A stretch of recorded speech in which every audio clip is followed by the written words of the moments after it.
going first? Oh, okay. No, it's okay. Hi, my name is Wanda Coder. I am the administrative coordinator for our camps office. If you call up to the camps office, you will either get me or our administrative assistant, Deanne. In everything we do for camps, we love to center our mission statement, which is creating sacred spaces where God changes lives.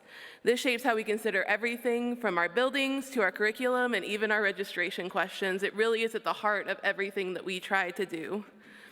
The impact of camp is more than just numbers, but those numbers do help us tell a story, so I want to tell you what we did for our summer camps last year in 2025. We had 1,598 campers at our camps, and that was across 15 camps, and we gave approximately $148,000 in scholarships. That was 811 scholarships that we provided this last summer. Registration for our conference, oh yes, that's great. Registration for our conference summer camps has been open since February 1st, but there is still space at a lot of our camps for children to come. We have camps for those entering into first grade all the way up to those that have just graduated from high school. To register, you just go to okcamps.org, and there's a big button that says register now. It's really easy, and we've tried to make that process as simple as possible. We want you all to know that finances should never be a reason when your children and youth do not come to camp. We have a plethora of scholarship opportunities and would love to be able to work with you to see how we can support your church in sending campers to one of our camps. These are just a list of the different ones we offer. We have individual scholarships that families or you as a church representative can fill out on their behalf. We have scholarships for our adult leaders this summer. We have district scholarship opportunities through the Southeast District and also through the North Central District with their Ripley Scholarship. And then also, if you have anyone in your community who is a child of someone who is incarcerated, we have the ability to send them to camp for free through the Angel Tree program.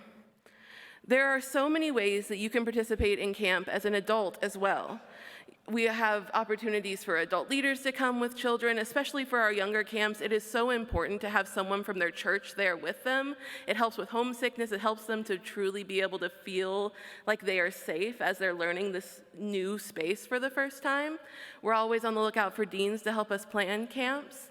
If you have any medical licensures like an RN, doctor, I have the list of them, I don't have them all in front of me, nurse practitioner, we are always looking for camp nurses who can come and be our medical staff for those weeks of camp.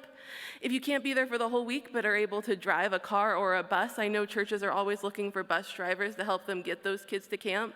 Our adult leaders and deans have to be down there early, so sometimes those extra adults who can just drive the kid to camp and come pick them up mean a whole lot and help take a lot off of the plate of those coming to camp. And then also, if you have any experience in education or theology, we are always looking for people to help us write curriculum for the summer as well. That we can't have camp if we don't have good resources to give to those small group leaders to be able to do camp.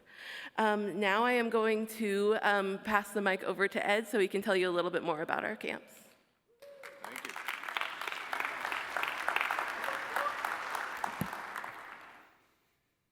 Well, I learned a new word just a few minutes ago, and I'm going to use it because my first slide is about why camp, and I used 5 words. Now I'm going to use 1 word, and the 1 word is salubrious.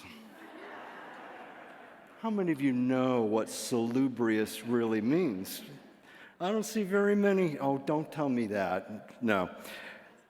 Beneficial, healthy, promotes well-being. And if I could think of 1 word to describe camp, Tate Monroe, it would be salubrious.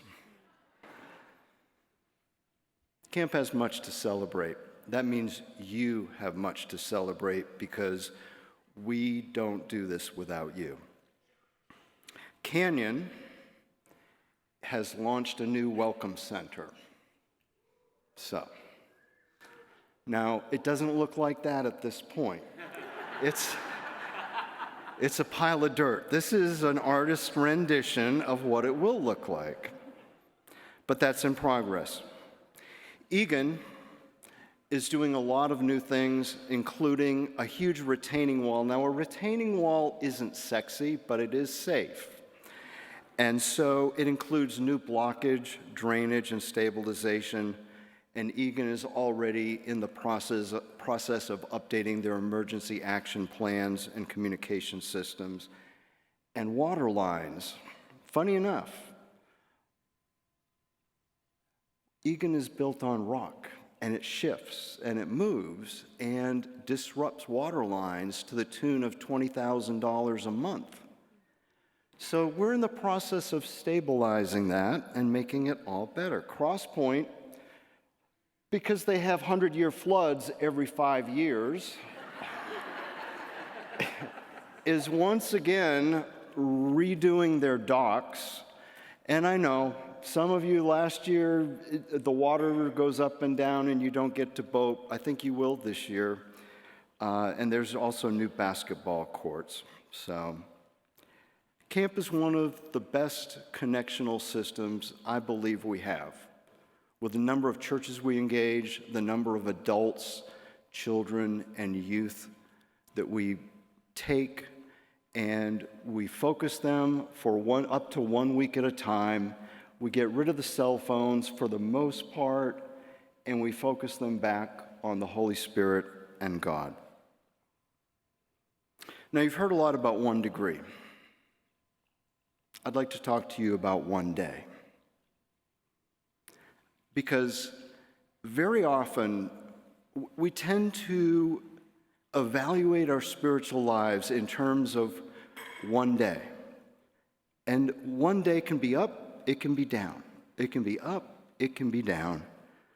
But the overall trend is what I think we use to evaluate our spiritual direction.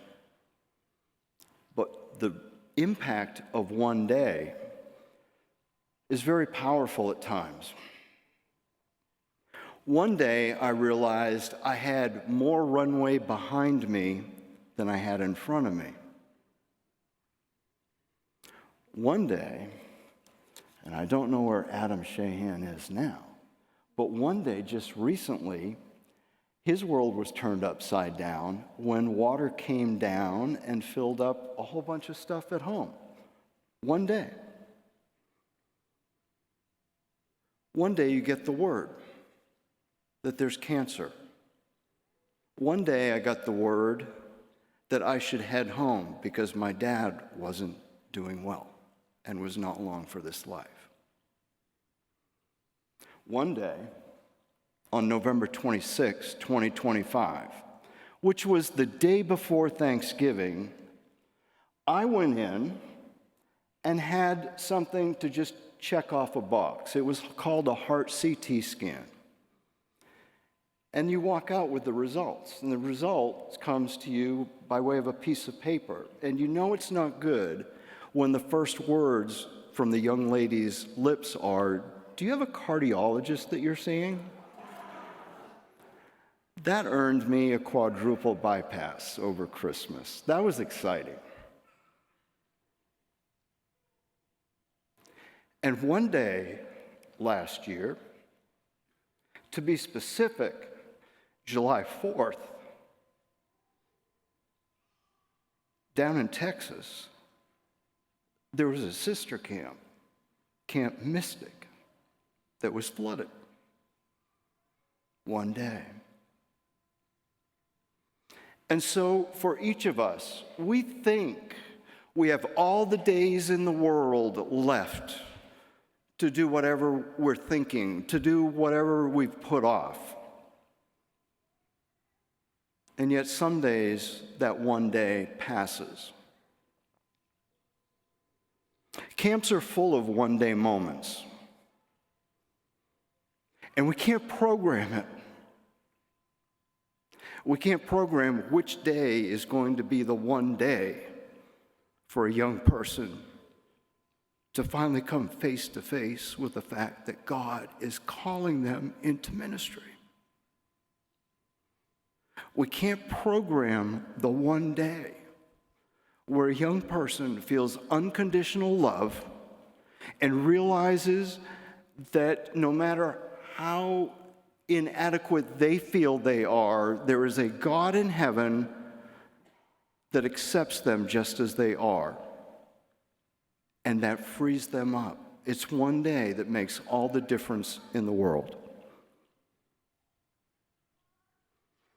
We have a lot of needs in camp: scholarships, projects, site-specific program things. But I would like to invite you to extend the legacy of camp this year by a gift, whether it be financial or your time or your talent, but to extend your personal legacy so that someone else this summer might experience their one day. I also want to thank you. Thank you for your prayers, your presence, and your support throughout the years. We truly can't do it without you, and we are truly grateful. Help us make one day this summer possible for each of our campers. Thank you.